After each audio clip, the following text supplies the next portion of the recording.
అలాగనే మళ్ళీ దావోస్ ఒక బోగస్గా మార్చిన తెలంగాణ కాంగ్రెస్ ముఖ్యమంత్రి రేవంత్ రెడ్డి గారు. ప్రతిపక్షంలో ఉన్నప్పుడు ఒక మాట, అధికారంలో ఉన్నప్పుడు ఇంకొక మాట. గతంలో బీఆర్ఎస్ ప్రభుత్వం పెట్టుబడులు అంటే కేటీఆర్ గారు ఐటీ శాఖ మంత్రిగా ఇన్ని వేల కోట్లు వచ్చినాయి, ఇన్ని లక్షల కోట్లు వచ్చినాయి అని కాకుండా మనకి ఇంత ఉపాధి వస్తుంది, ఇన్ని ఎంఓయూస్ సంతకం చేసినాము అని కాకుండా ఇన్ని కంపెనీలు ఇక్కడ వచ్చి గ్రౌండ్ చేసినాయి, వాళ్ళు ఇక్కడ ఏర్పాటు చేసిర్రు, ఎంత ఉద్యోగ అవకాశాలు వచ్చినాయి, దీని మీద బీఆర్ఎస్ ప్రభుత్వం ఫోకస్ చేసింది. కానీ ఇప్పుడు దావోసుని కాస్త ఆయనే రాజకీయ ప్రచారం కోసం బోగస్ కంపెనీలతోని ఒప్పందాలు చేసుకొని నేను ఇంత తీసుకొని వచ్చినా అంత తీసుకొని వచ్చినా అని అలవాటైపోయింది. Habitual liar, habitual scamster Revanth Reddy గారు. నోరెత్తితే అబద్ధాలే.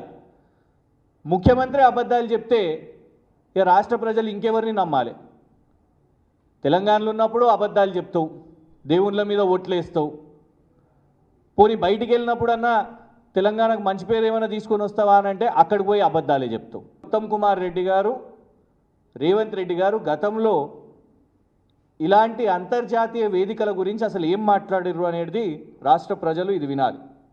ఆ వరల్డ్ ఎకనామిక్ కాన్ఫరెన్స్ లో ఆహ్వానం కాదు, సాధారణంగా ఎవరు పోయి దానికి ఇంత అమౌంట్ రిజిస్ట్రేషన్ చేసుకుంటే పిలుస్తారు.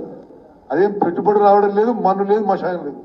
గవర్నమెంట్ లో ఇన్వెస్ట్మెంట్ చేసే వాళ్ళకు, ఇండస్ట్రీ చేసే వాళ్ళకు ఎన్నో ఇన్సెంటివ్స్ ఇచ్చి ఫ్రీ ఆఫ్ కాస్ట్ లో బ్యాంక్స్ అలాట్ చేస్తుంది. తద్వారా వచ్చే ప్రాఫిట్ ఆ కంపెనీలకే ఉంటుంది, సమాజానికి వచ్చేదేం లేదు. సమాజానికి వచ్చేదేం లేదు, అది కేవలం లాభాలు ఆ కంపెనీలకే వస్తాయి, పెట్టుబడులు పెట్టే వాళ్లకు అని రేవంత్ రెడ్డి గారు.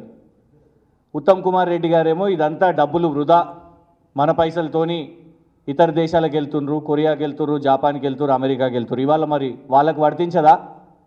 రోడ్ల మీద బ్యానర్లు, హైదరాబాద్ నగరంలో లక్షల కోట్లు తీసుకొని వచ్చినాం. ఉప ముఖ్యమంత్రి గారు బట్టి విక్రమార్క గారే చెప్తున్నారు, ఏగా ఎంఓయూలు అంతా దండగా ఒట్టి ప్రకటనలే అవుతున్నాయి, అవి ఇక్కడికి వస్తలేవని. వీరేమో 1,00,000 కోట్లని హోర్డింగ్లు, ప్రచారాలు, అందరు ఎమ్మెల్యేలు రండి విమానాశ్రయం దగ్గర నాకు స్వాగతం పలకండి, నేను సాధించుకొని వచ్చిన 1,70,000 కోట్లు తీసుకొని వచ్చిన అని చెప్పబడుతుంది. బట్టి విక్రమార్క గారేమో కేవలం అవి ఎంఓయూలు మాత్రమే జరిగినాయి, ఒప్పందాలు మాత్రమే జరిగినాయి, అవన్నీ కూడా రాలేదు. అదే వాస్తవం.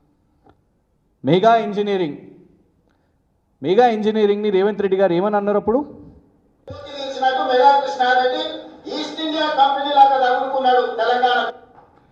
ఈస్ట్ ఇండియా కంపెనీ ఎక్కడి నుంచి వచ్చింది? యూరప్ నుంచి వచ్చింది. దావోస్ ఎక్కడున్నది?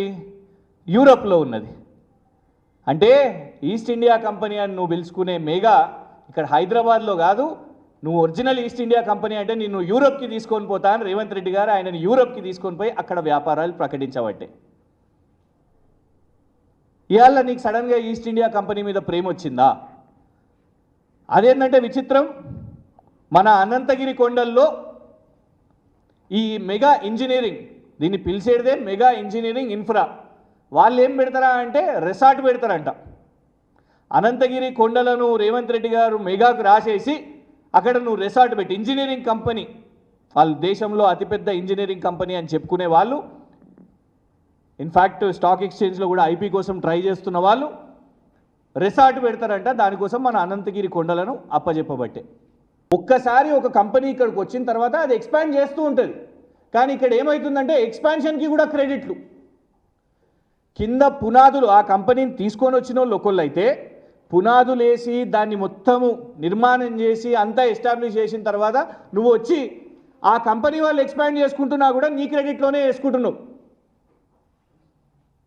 నీ సన్ పెట్రోకెమికల్ అనుమానాస్పదం. నువ్వు ఇప్పుడు ఆ ఉర్సా క్లస్టర్స్ అంట, ఆన్లైన్లో ఎవరు రాష్ట్ర ప్రజలు వెతికినా ఉర్సా క్లస్టర్స్ అనేది దొరకలేదు. ఇది ఉర్సా క్లస్టరా, ఉర్సా క్లౌడా, నీకు పేరే తెలియదు. రేవంత్ రెడ్డికి కంపెనీ పేరు తెలుస్తలేదు, కంపెనీ యజమాని ఒకళ్ళు తెలుస్తలేదు, కంపెనీ పేరు తెలుస్తలేదు. ఇది ఉర్సా క్లస్టరా, ఉర్సా క్లౌడా అనే ఒక కన్ఫ్యూజన్ ఉంది. దిలీప్ షాంగు ఎవరు అనే కన్ఫ్యూజన్ ఉంది. ఏం కామెడీ పీస్ అయిపోయింది ఇది. దావోస్ పర్యటనను రేవంత్ రెడ్డి కాస్త కామెడీ సర్కస్ చేసేసాడు. కోట్ల రూపాయలు ఖర్చు పెట్టి నువ్వు దావోస్ దాకా పోయి నువ్వు పోయి నిజంగా మాలాగా పోయి ఒరిజినల్ వాళ్ళని కలిసినవా అని అంటే లేదు.